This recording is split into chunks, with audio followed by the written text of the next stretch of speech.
Dans la savane dorée, un lion régnait en maître. Ses rugissements faisaient trembler la terre. Chaque matin, il arpentait son territoire, la crinière au vent, persuadé que rien ni personne ne pourrait jamais le défier. Un jour, alors qu'il se désaltérait près de la rivière, une petite souris surgit des herbes hautes. Elle courait à toute vitesse, poursuivie par un serpent. Sans réfléchir, elle grimpa directement sur la patte du lion. Le lion poussa un rugissement terrible. D'un coup de patte, il plaqua la souris au sol. Ses griffes se refermèrent autour du petit corps tremblant. « Tu oses me toucher, moi, le roi de la savane !» gronda-t-il. La souris, les yeux écarquillés de terreur, balbutia.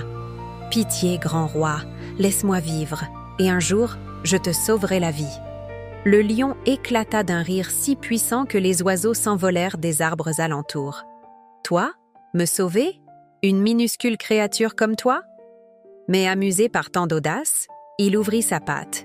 La souris disparut dans les hautes herbes en un éclair. Les jours passèrent.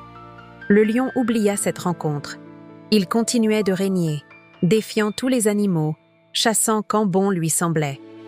Puis vint le crépuscule fatidique.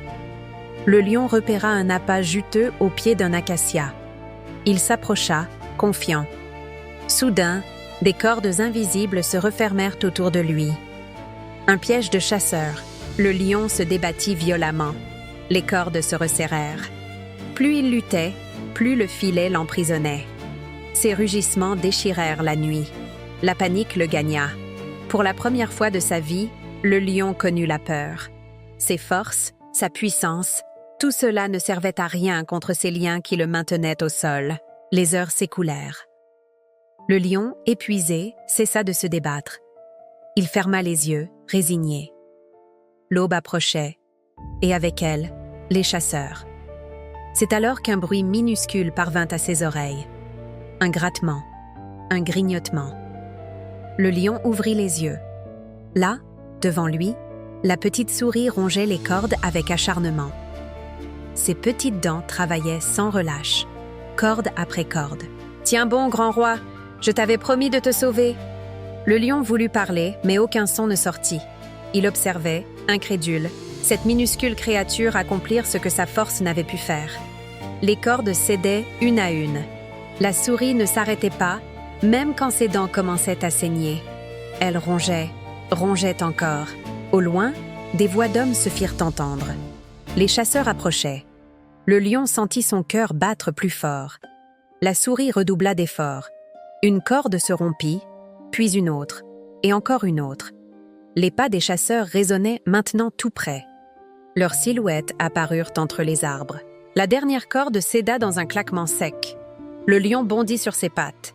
Il saisit délicatement la souris entre ses mâchoires et s'élança dans la savane. Ils coururent jusqu'à ce que les voix des chasseurs ne soient plus qu'un écho lointain. Le lion déposa doucement la souris sur un rocher plat. « Tu avais raison, petite sœur », murmura-t-il, le regard humble. La vraie force ne se mesure pas à la taille. La souris sourit. Et le vrai courage, grand roi, c'est de reconnaître qu'on a besoin des autres. Depuis ce jour, le lion régna toujours sur la savane, mais son rugissement avait changé. Il ne sonnait plus comme une menace, mais comme une promesse de protection pour tous, grands et petits. Car il avait appris que même le plus puissant des rois peut avoir besoin du plus humble des serviteurs. Et que l'orgueil est le seul ennemi qu'aucune force ne peut vaincre.